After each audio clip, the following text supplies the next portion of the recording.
everyone. Welcome back to the Nothing Notable podcast, NBA All-Star Edition. I'm Jack Hubert. Today I sat down with my good buddy Daniel Elmore, and we talked all things NBA this year. We kind of got a little, poetic about sports midway through, which was a sweet moment I did not anticipate happening. Let us know your thoughts on the NBA season. Who do you think is going to win the championship? Thanks for listening, guys.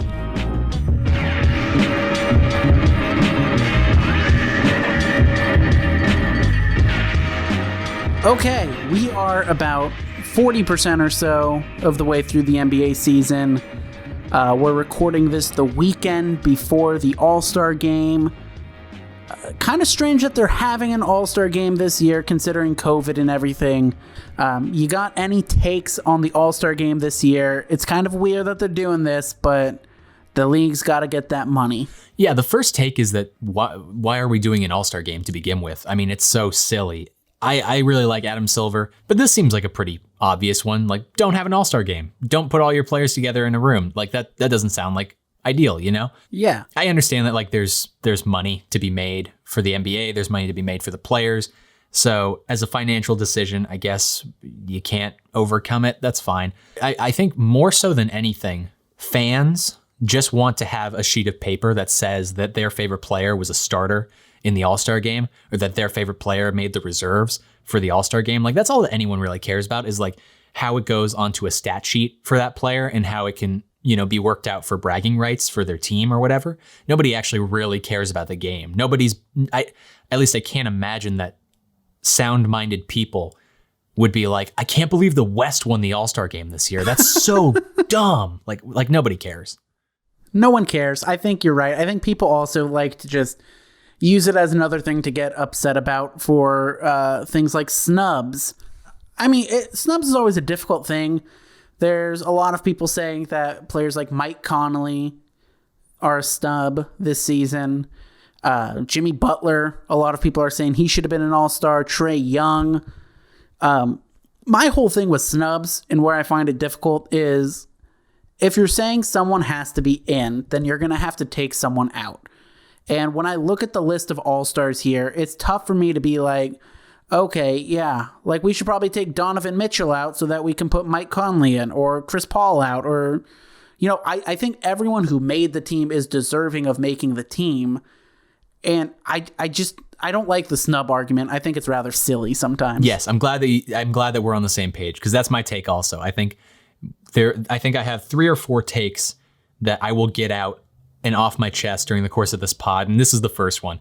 Like, why do we do the snub thing every single year? Sometimes there's an egregious one, obviously, but usually that comes down to like games played. Usually it's because like a super talented guy like Jimmy Butler hasn't played enough games. So like there's really no argument to be made. You're not going to be an all-star. That's fine. You may have a great second half of the season, and then people will look back on it and be like, statistically, he had a great year. But it's like, yeah, but at the halfway mark, like he had played 17 games. So whatever. But it should be hard to make the all-star team. It's not. Yes. It shouldn't be an easy. And then also if every year we're saying like, okay, there's these 2 guys that should have made the team, let's expand the all-star roster 2 more spots. Like, what are we doing? Like, why would we do that? That's so silly. Like, it should be hard to be an all-star. It should be an exclusive club. Right. And I mean, people always get upset about fan voting, but at the end of the day, the game is for the fans. So to a certain degree, I think whoever the fans want to see play should be the people who are playing. And in regards to Luka and Dame, both are absolutely phenomenal players. You can very easily make an argument for either one of them. I don't think there was someone who was like clear cut ahead of the other one. The one other gripe I have with the All-Star game, and then we'll try to stop complaining on this podcast, we'll try to be less negative, is I think they could do away with positions. I don't understand why guys like Jimmy Butler is categorized as a forward when he's essentially the point guard for the Heat, and he's the one who they're running most of the plays through. Because you get into situations then, that's like where instead of taking like the best 12 guys, you're taking like the best 4 guards and the best 5 forwards and the best 2 centers. And it really should just be the best 12 altogether, because basketball these days is really more so of a positionless game than anything else. Well, I think that also speaks to the idea of the starting lineup versus the reserves. Because if you just said, okay, here are our 12 all-stars, then I think you could do it positionless. You could just be like, here are the 12 best players in the Western Conference. Here are the 12 best players in the Eastern Conference. The reason that it still isn't positionless is because there's the starting lineup, which forces you into somewhat positions, at least little and big. But with that being said, I agree. I really couldn't care less if there's like 3 centers starting or 3 point guards, you know? I mean, the Rockets last year were starting PJ Tucker at the 5, who's like 6'5". Exactly. Like, you don't put the best players in, just have fun. The score's going to be like 284 to like 298 anyways. It's not a real game. They just have fun. So let's transition away from the meaningless games now and move on to what's actually going on in the meaningful world of the NBA. As previously mentioned, we're about 40% way through. I feel like we kind of have an idea of what teams are at this point. We have enough of a sample size to be like, that's not fluky.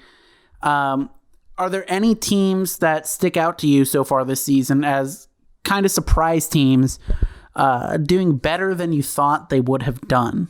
You know, there's a lot of teams that are doing well, but aren't necessarily surprising to me. But the one team that is doing so much better than expected is the Utah Jazz. Right. My second favorite team. The Jazz this year are just playing so fundamentally sound and so together as a unit. Donovan Mitchell is, you know, pretty much putting up similar stats to years previous, but it seems like he looks a little bit better just within the flow of the game, eye test wise. He just looks like he's maturing a little bit, making a few more extra plays. Additionally, the whole team is just full of killers. Rudy is just a monster on defense. I like Royce O'Neal. He's your glue guy. I like Ingles and I like Bogdanovich. They are a walking 11, 12, 13 points for you any given night, and they can shoot with efficiency from the 3-point line. So, you know, and then Mike Conley, as mentioned previously, is a guy who, you know, borderline all-star, super talented. The take that I have for the Jazz is we don't place enough value on staying together and just sticking it out another year, because that's why they're as good as they are this year. They didn't do that much this offseason. They didn't change everything fundamentally. They didn't go out like the Rockets a few years ago and flip Chris Paul for Russell Westbrook in a panic move, you know? They just decided, we got bounced in the playoffs. We thought we played pretty well. We could still get better. What do we do? Because there was big talk about maybe Donovan Mitchell gets moved because of the stuff that happened with Rudy. Maybe Rudy gets moved. But no, they just held tight. And now here we are with everybody in the system for an extra year. And you can see that that is benefiting them so dramatically because they're just more comfortable. They're just doing more together. So I think that the take is stick it out. You know, maybe the Jazz don't win a title this year, but like they're the number 1 seed in the entire NBA right now. So something's working. So that's sort of where I'm at with the Jazz. They're the most surprising team because they sort of proved everyone wrong that you have to like blow it up. You have to have 3 superstars. You have to do more. Instead of trying to keep their foot on the pedal, they just slowed down. They took a chill pill, and now here they are. They're just playing fundamentally sound basketball, and they're at the top of the conference, top of the NBA. Yeah, I really like that perspective on keeping it all together and, you know, working what you have and not doing anything panicky. It does remind me a lot of like the Warriors before they won their championships. Being in the Bay Area, we heard lots of chatter about, oh, they're going to trade Klay Thompson for someone like Kevin Love. And if the Warriors would have done that, they would have never gotten to the level that they were at their peak. Yeah. So there's absolutely something to be said for letting chemistry grow between guys, getting everyone familiar with each other, and just seeing what you can do. Because winning a championship is hard. You could trade Rudy Gobert. You're probably not going to get what Rudy Gobert provides you value-wise in return. And you're probably not going to get closer to winning a championship that way. They've been really good this year. Yeah. Like really, really good. And people always like poo-poo on them and are like, oh, you know what? It doesn't matter until they do anything in the playoffs. The regular season doesn't matter at all. And that's true to a degree. But when you look at it, if they get the 1 seed and hypothetically win their, first round matchup against whoever it may be. Then in the second round, you're going to face the 4 or 5 seed, which is going to be someone who isn't the Lakers or the Clippers, because those teams will probably be playing in the second round against each other. And that's going to be a physical series. And if you can get out of your round, you're facing a beat up team that just went through hell. So there's absolute merits to like trying to win and do well in the regular season. Yeah, I like the Jazz. I like what they have done this year. Yeah, I'm a big fan. I'm really happy for their success. So that's my most surprising team. What's your most surprising team? Kind of a weird one here. Not a team that is at the top of their conference. They're currently fighting for a playoff spot. They're the 8th seed in the West, or in the East at the time of recording it. My team is the Charlotte Hornets. Yeah. They're a game under 500, which if you would have asked me at the beginning of the season, would the Charlotte Hornets make the playoffs? I probably would have said no, not even close. But they've done a great job of working with what they have. LaMelo Ball has been a lot better than most people, including myself, thought he would be right away.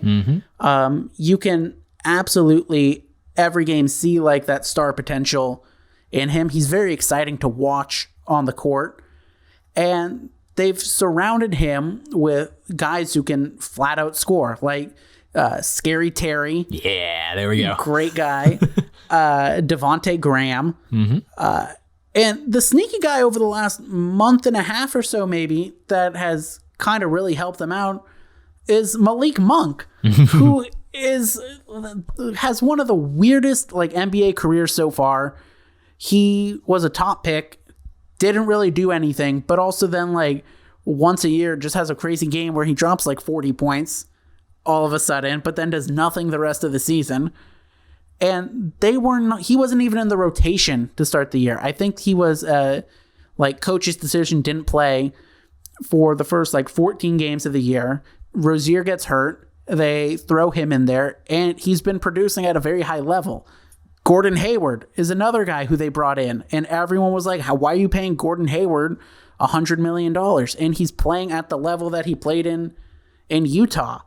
There was this great article on The Ringer, our parent company. Yes. About how the Charlotte Hornets are kind of like the island of misfit toys from Rudolph the Red-Nosed Reindeer. And there's this wonderful quote in it. It was a great article by Dan Devine. And in the article, he says about the island of misfit toys, he says, but a spotted elephant isn't broken, it's chic. A bear with wings isn't faulty, it's magic. A water pistol that shoots jelly is objectively dope as hell. That's the lesson of Rudolph the Red-Nosed Reindeer. That which is different is not some ineffable way wrong and can, in fact, be grand and spark joy. And I think that's a perfect summary of what this Hornets team is. They're just kind of all these, mismatched pizzas that you put together, and they form, like a beautiful mosaic at the end of the day. And yeah, they're a really fun team to watch. I think they're losing to the Warriors as we're recording this. Let's go. So they got to lose tonight. Whoop, but whoop. Yeah, I've enjoyed watching their season so far. They're a fun team to watch. Yeah, I got 2 thoughts on the Hornets. Number one, we undervalue. I don't want to say mediocrity because that's not the right word, but like we undervalue just putting together a roster of decent players. Like instead of just trashing it like the Knicks have done for so many years, not this year though, or like the Charlotte Hornets, exactly, but also like the Charlotte Hornets of recent years. Instead of putting together a group of guys that could actually like kind of ball, they'll just say like, okay, let's try to go through the draft. And like, that's fine. I understand that philosophy. But when you do it year in and year out, you're giving your fans nothing to get excited about. This team is like really fun. If I was a Charlotte Hornets fan, I wouldn't be confident that they could win a championship because they certainly can't at this point in time. But I would be having a good time watching it. And like, isn't that all that this really is all about? Like having fun? Like, aren't we supposed to be enjoying basketball? Isn't that the whole thing? That's the whole thing with sports. And I think so much, and it's going to sound stupid and cheesy. We get so caught up sometimes with like did we win a championship or did we not? When, we were kind of talking about this the other day off the pod, but like, it's really the chase that's the fun part of it all. Like, at the end of the day, like, you win a championship, obviously that's great. That's insane satisfaction when you do it, but you got to enjoy the way getting there.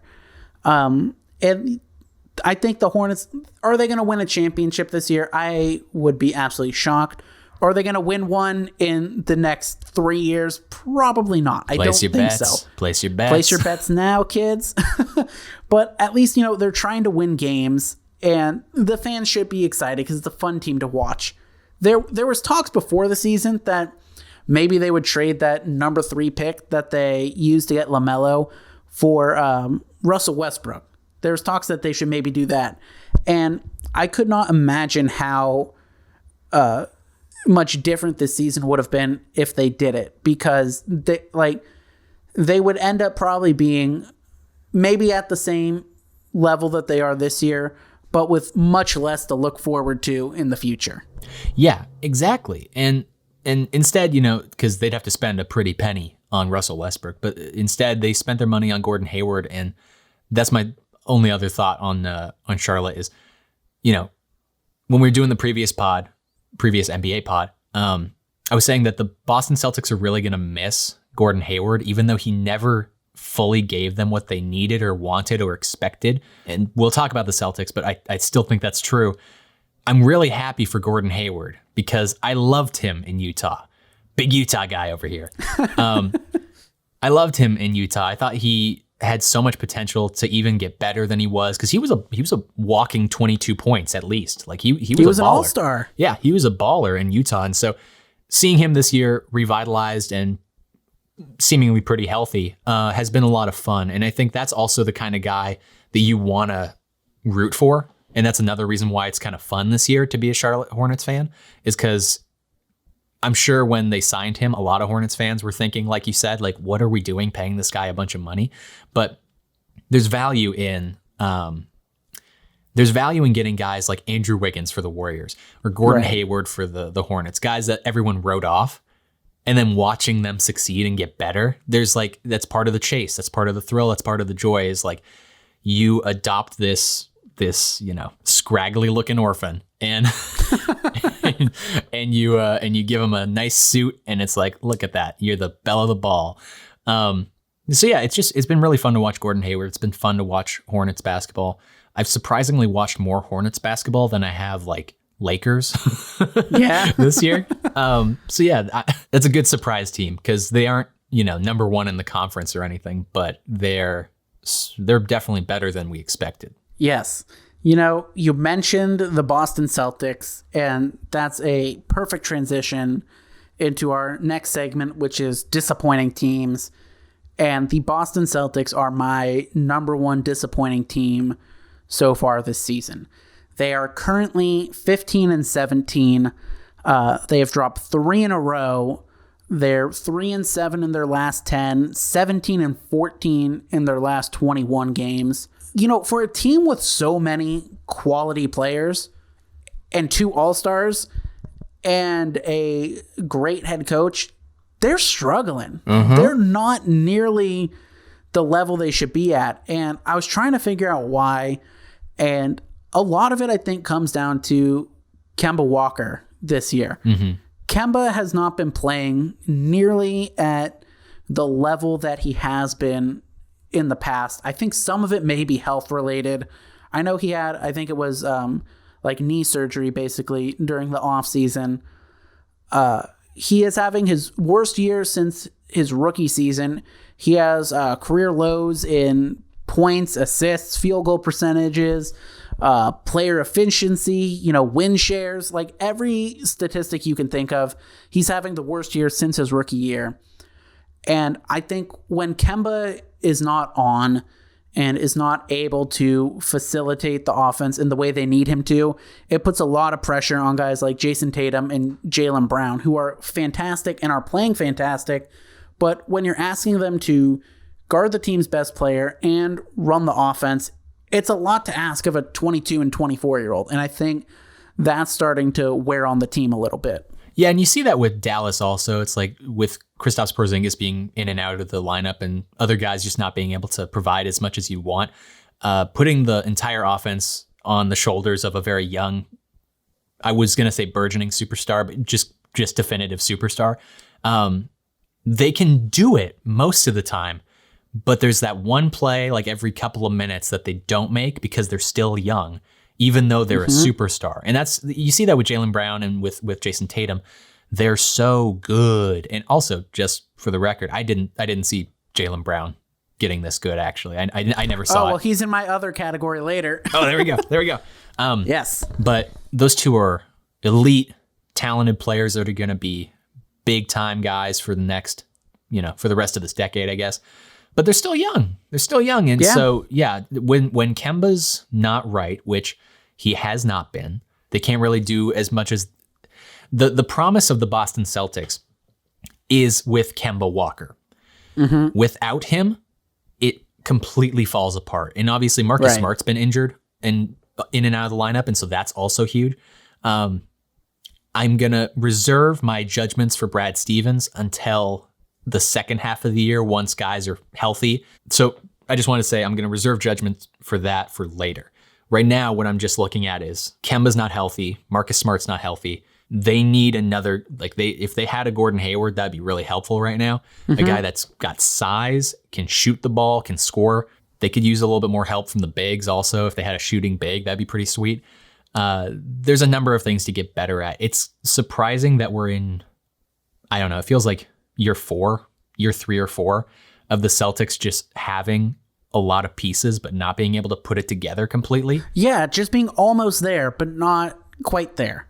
And we kind of saw that with the 76ers, who we'll talk about. Yes. They had pieces and Brett Brown was kind of holding them back and Joel just wasn't quite there yet. So I don't know, maybe in 2 years, the Celtics will finally be the team that they're meant to be. But right now, it's pretty rough. They're going to make the playoffs, I think. They should. They'll at least get in the play-in game. Yeah. And they could be, if they're healthy come playoff time, they could win the first round. But they were a team that we were both looking at as maybe championship contenders coming into the season. I picked them to win the finals in our initial pod. I picked them over the Lakers in the finals, and I don't feel good about them getting there anymore. Yeah. So this is not what you want. It's been kind of fun to listen to the Bill Simmons, our biological father, to listen to the also Bill our boss as well from the Ringer podcast network. Please buy us. Yeah, to listen to his pod, just listening to him spiral into mania, watching the Celtics team has been pretty enjoyable. And I feel like that's probably what we would have sounded like during football season if we were doing this pod. As the 49ers started to play horrible, but then win a game and we talk ourselves into, well, if they just win this and this, then they can make the playoffs and then, everyone's healthy. Yeah, but so the Celtics, very disappointing. They have time to turn it around. They have the talent to turn it around, but will they? Can they? We'll have to find out. There's a number of disappointing teams, but the sort of common factor is injuries. Miami was in the finals last year. They've had injuries. Jimmy Buckets has not been in the lineup every game. Bam Adebayo's been a little banged up. Avery Bradley, a number of guys have just not had the amount of time that you'd want. So I'm not going to talk about them. I'm not going to talk about Dallas because Porzingis has been in and out of the lineup and he's just not the guy, in my opinion. He's not the same Porzingis he was. No. When they got him. He's not playing the same. Yeah, so the between those two teams, I think once they get healthy, they'll be a different team. So I can't really say that they're disappointing. It's just circumstance led to them being injured and led to them not having the kind of season that you'd want. The team that I'm kind of surprised by, and also injury, it happens to everybody. Every team is affected by injury. But the team that I'm just kind of most surprised by and most disappointed by right now, in these last few weeks, has just been the Nuggets. Yeah. I thought they were going to be the number 1 seed in the West. And maybe I was just expecting too much, but I came into the season thinking, okay, this is a group of young, talented guys who are reminding me of the Warriors when they won their first championship because they came in hungry and they just got a little taste of success in the playoffs for the first time, basically. And I thought that they were going to have the freshest legs. They were going to be playing the most inspired basketball, and they were going to have a bunch of gangbusters, ballers on that team. And they still do, but it's just not clicking right now. They were pretty good in January. I believe they were like 11-5 or something like that.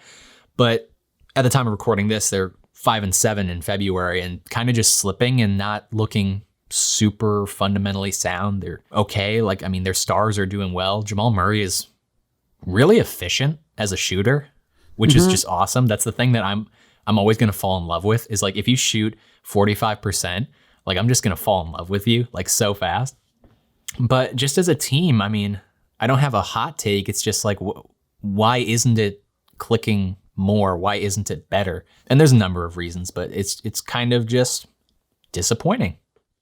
Yeah, they've been kind of like just very mediocre this year, and you don't know what you're going to get out of them every night, because they have the talent on that roster to, you know, be that number one team and title contenders that we thought they could be, but they're just not playing up to it. And look, Jokic is having an MVP type season.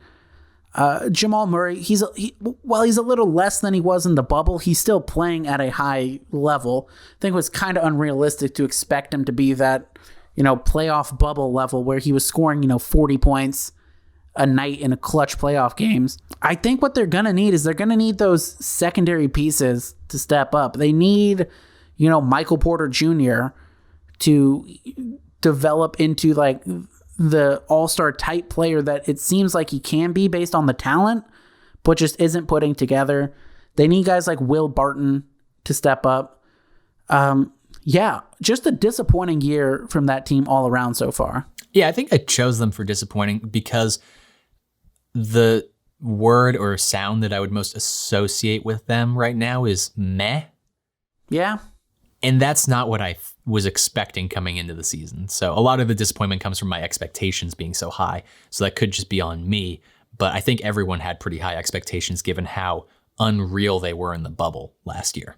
Right. We did disappointing teams and surprise teams. Let's transition out to the players. We'll start with the positive, the surprise players. I mentioned him earlier when we were talking about the Celtics, but Jaylen Brown has been terrific this year. You know, he's really put it together on offense. He's scoring 25 points a game. He's got 4 assists, 5.5 boards, shooting almost 40% from 3. It's kind of like the level that everyone dreamed he would get to, but never thought he really could. Yeah. Like he's like one of the top two-way players in the league right now with how he's playing this year. It's been very fun to watch. Yeah, he's been terrific this year. I've always had a soft spot for Jaylen Brown, being that he's a Cal guy.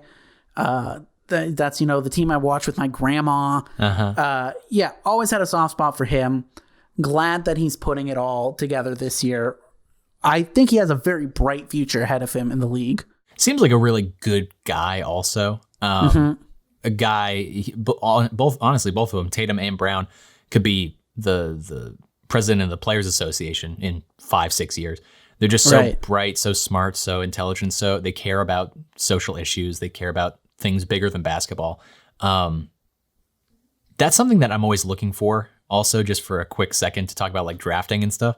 I'm always looking for guys that just have like their head screwed on right and like have thoughts about the world and have a position and a take on things beyond basketball. A lot of guys don't have that because they're, 19-year-olds. So that's a lot to ask. That's why I respect Kyrie Irving. Yeah. Yeah. Kyrie's got takes. People want to bash on Kyrie for that. But like, I think Kyrie I didn't expect this to turn into the Kyrie pod, but look, I think Kyrie has, he has things he really believes in and he stands up for. And, he took that break during the season for his mental health and people really wanted to shit on him for that. And I'm like, everyone talks about, we need to destigmatize like mental health issues. Yeah. And then someone like takes a break from their work to work on their mental health. And they're like, fuck that guy. Yeah. Let the man live his life. Yeah. Do you want him to come to you and say, I'm going to take the week off? Yeah, sure. But also like, I'm not attributing anything to him, but like, let's just pretend for a second that he has like a very serious mental health disorder or something like that.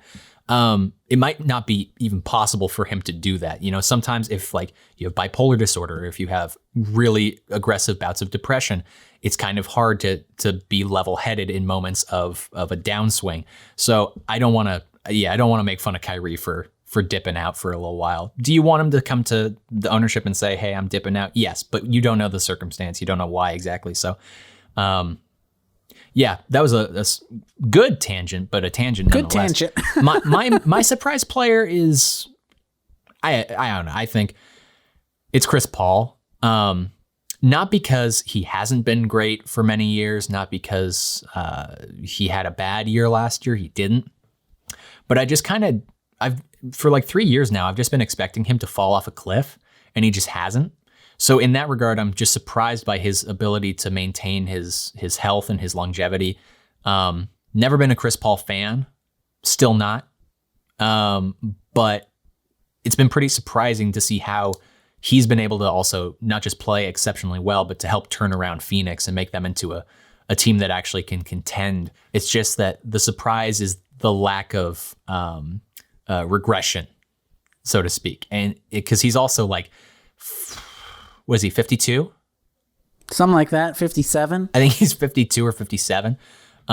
So the ability to stay in a prime level at this age for this long is pretty impressive. But beyond just his individual play, it's the fact that he's been able to help Phoenix so much.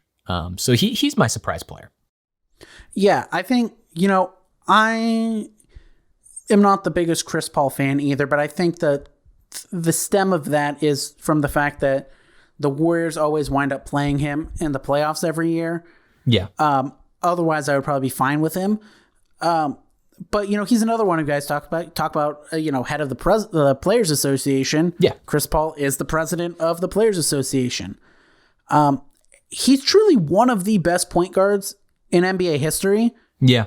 And I feel like he doesn't get enough credit for his like all-time greatness. Like he's probably one of the top, I mean, there's a lot of good ones, but he's definitely one of the top 10, I think, ever. He was born about 10 years too late because his game doesn't quite, I mean, he has developed a three-point shot and he's not a bad three-point shooter, but like his game more so resembles 90s, 80s basketball than it does today's basketball, just because he is like a legitimate assist man from the point position. Like he's a facilitator. He's a facilitator. Pure point guard. Yeah. Yes. He's not a splashy shooting point guard, even though he does have good success from the 3-point arc and from the two.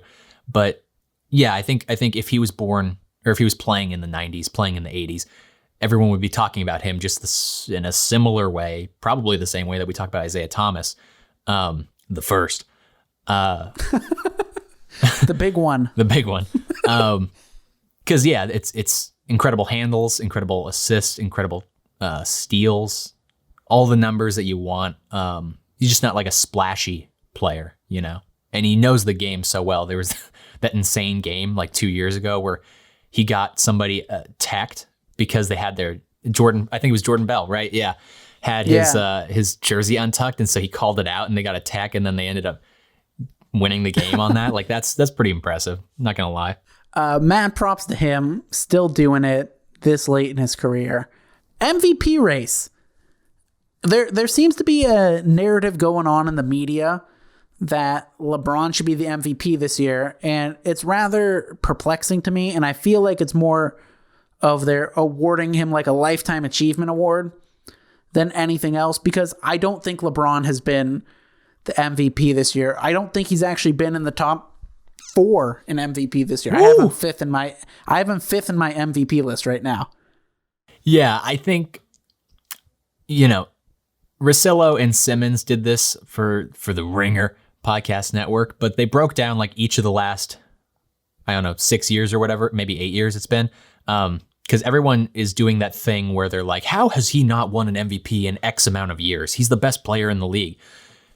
That's just a silly thing. And so they broke down like each year, they went back and they're like, who was the 1, 2, 3 in MVP voting? Was there a genuine case? So I won't do that, but I'll just use that as a reference to say he's won as many MVPs probably as he should have. He could have maybe won an extra one when Derrick Rose won MVP. Right. But he was also like, gosh darn, nearly unanimous. He was just such a flash that everyone was like, I can't believe what I just saw. So they voted for Derrick Rose over LeBron James. But nonetheless, yes, it is sort of a lifetime achievement award. It is sort of an acknowledgement that this is the last time you could possibly give him this award also, because I don't think that there's a totally clear front runner at this point. I have my pick that I'll talk about in a second, but the narrative is LeBron James hasn't won an MVP in many years. He's been the best player in the league. So how does that make sense? One, that's a bad argument. There's a fallacy there. But two, he shouldn't have won any of those MVPs. You're going to take one of them away from Steph Curry? That doesn't make any sense because he had a great year and then he had a better year. So you can't do that. You're going to take it away from Russell Westbrook? That's fine. But then James Harden was the second in MVP voting that year. Right. So yeah, he shouldn't have had any of these. So they're definitely trying to make up for the fact that he hasn't won one in many years. Also, though, I think, with AD being injured, he hasn't looked super exceptional. He hasn't been putting on the cape, so to speak. And obviously, if you take LeBron James off the Lakers, are they as good? No, of course not. They're a bad team. But you can say that about just about any superstar also.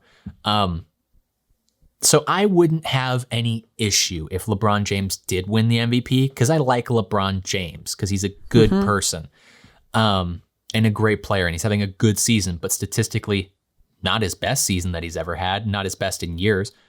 It's actually his worst season in the last decade or so. That's right. Which it'd be weird to award him the MVP then when there's other players who are having better seasons than him. Exactly. So there's an element of you can't measure what he brings to a team through stats, and they're definitely factoring that in as well. Personally, I think if he has this stat line, which is 26, 8 and 8, I think, if he has that stat line for the rest of the year, they have to be the 1 seed for him to win MVP. Now, I think he probably just will win MVP, no matter what. Yeah. But if he's the 1 seed and he's got those stats and AD was out for a number of games, I will be at peace with him winning MVP. But I don't think he is the MVP. Who's your MVP pick? Well, I'll read you off my ballot here. My top 5 MVP guys. We'll start at the bottom. We'll go 5 to 1. We'll build up some suspense there. Number 5, as previously mentioned, LeBron James. I don't think we need to beat that horse anymore. We just talked about it all. Number 4 on my list right now is Jokic. Yeah. I think Jokic has been absolutely phenomenal this year. He's truly a unicorn player in every sense of the word. He is first this year in both expected wins added and player efficiency. He's truly been phenomenal this year. He does everything that the Nuggets need him to do. I think their kind of mediocrity up to this point is the reason why I have him only 4th on this list. Yeah, same here. All right, moving on to number 3. I don't know how controversial this one is, but I have Damien Lillard as my number 3 MVP guy right now. Sounds right. He's averaging over 29 points a game, 4.5 rebounds, 8 assists. I think they're 5th right now, which is better than they were last year, and they're doing it without CJ McCollum, who has been out, and without, Nurkic, who has been injured as well. Dame has really just put the team on his back. And, you can say it for all sorts of players, but I think if you take Dame off of the Trailblazers, they're probably the worst team in the West right now. Mm-hmm. Yeah, I think that nobody expected the Trailblazers to be this good, even with the whole team healthy. Yeah. And yet here they are with, like you said, Nurkic and McCollum both being injured. He's putting on the cape. He's got the goggles on. He is a superhero. And I think I know who your number 2 is going to be, so I won't step on it. But I do think that there's a compelling argument to look at both of these 2 guys and see who is actually really more valuable. So go ahead. Right. So my number 2 guy is Steph Curry. Yep. Perfect. There's maybe a little bit of inherent bias that goes into that because we are Warriors fans. But we saw what the Warriors were last year without Steph. They were the worst team in the NBA. And this year they are, right in the playoff hunt. They're 7th right now. Depending on how tonight's game goes, they might be up to 5 even. Steph is playing at a level that is equal to his unanimous MVP season right now. Like across the board in every statistical category, it is right about exactly the same as he was that year. Granted, the Warriors are not going to win 72 games this year, but they could sneak up to, the 5 seed or the 4 seed. If the team really starts clicking and Steph keeps this up, I think it's hard to, push him down and say that he's not deserving of consideration of the award. He's a baller. He's a killer. He's a 30-point-a-game scorer. I mean, yeah, give him some love. If there's no... On a team that's winning games. Yeah, and if there's no... And also, look at the team. Like Kelly Oubre and Wiggins and Draymond Green. All these guys are great. I love all of them, and we'll talk about them. But really look at the team hard and then think about, what would happen if Steph Curry wasn't there. Yeah. Moving on, my number one guy right now, kind of like the, leading horse in the race, regardless of who you ask. Joel Embiid, for me, has been truly dominant this year. He's the best player on the best team in basketball. It's been phenomenal to watch him this year. We talked about him and the Sixers in our, preview pod.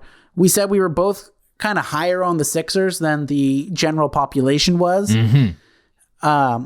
So we're going to take a moment there just to relish in that. Say it with your chest. Embiid's so good. I was watching him last night. I think they were playing the Mavericks, and he's a guy who you have to double team him every time he has the ball in the post, because there is not a single player in the NBA who can guard him. I cannot, maybe Rudy Gobert, but there's one guy in the whole league who can actually guard Joel Embiid. He is so incredibly dominant. In many ways, he's like Shaq was in his prime. And if Embiid really wants to be Shaq, he could be Shaq. A lot of people throw out this guy's going to be the next Shaq, and it just doesn't happen. There might be flashes. There might be, moments where you say, oh yeah, this guy could definitely be the next Shaq. Joel is finally that guy. Joel is very Shaq-like. It's funny because it's so obvious that he's bigger and stronger than everyone. And so when you look back at the last few years, it's what are you doing dancing around at the 3-point line? Just get in the post. But it seems like Doc has unleashed the true Joel Embiid, and the team is clicking in a way that, and the addition of Seth Curry and everything about them, it just allows him to do everything that he's really good at. And so he's definitely my MVP frontrunner as well. He is the MVP. And then it's a tie for second between Steph and Dame. Right. And then LeBron probably third. So it'd be like a 2A, 2B, and then 3 would be LeBron. We mentioned Curry. We mentioned that we're Warriors fans. Let's just take a moment here, a brief moment to, wax poetic about how fun this Warriors team has been thus far. I love this team.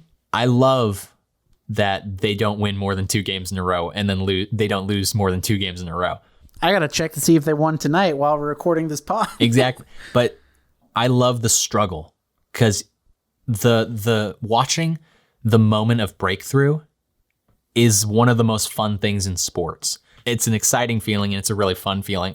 And we're on the cusp of that with the Warriors. Yeah. I don't think that they're going to win the title, but we're on the cusp of them figuring out what they are as a team. And watching them go through that is just really fun. Watching Steph in MVP form has been really fun. The whole bench, Kent Bazemore, just provides an incredible amount off the bench. Literally, I could go on and on about all the bench guys, but my general take is just, I was really nervous for Steph Curry's legacy coming into this season, because he looked really bad for the 5 games or whatever it was that he played last season before the injury. And I was really worried that if he didn't have a team full of gangbuster players, that if he did look subpar, it was going to really affect his legacy. But that didn't happen. Instead, he's scoring 30 points a game. He's putting the team on his back. He's got the cape. And and he's just pole vaulted into the top 10 for us, at least. We both think he's a top 10 player of all time. Haters will disagree. Haters will disagree. For what it's worth, the Warriors did win tonight. They have won 3 in a row. There we go. I want to read off this guy's stat line here because I think this dude is one of the most underrated players in the NBA, in NBA history. Draymond Green tonight had 11 points, 12 rebounds, and 19 assists. Jesus. Draymond Green is a positionless guy. He is essentially playing the 5 for the team most of the time. I think it's one of the things in sports that upsets me the most is when people say Draymond Green is not good. And I'm like, if you watch the games, Draymond Green is clearly a very good basketball player.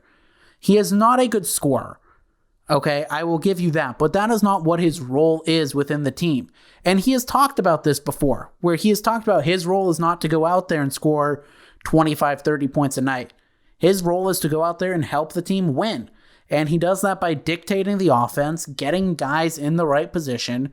He is the quarterback out there on the defense. The defense, we saw it, I think, those first 3 or 4 games when he was not with the team yet, when he was dealing with COVID stuff. They looked lost defensively. And then over the last, month and a half or so, they've been one of the best defensive teams in the league. I truly think Draymond Green is a Hall of Fame player, not just because the NBA makes the Hall of Fame kind of a joke sometimes, but because he's one of the best players to ever play the game. He is phenomenal. What's fun is also his stat line is never easy. Nothing about Draymond's stats are inflated whatsoever. Everything is hard.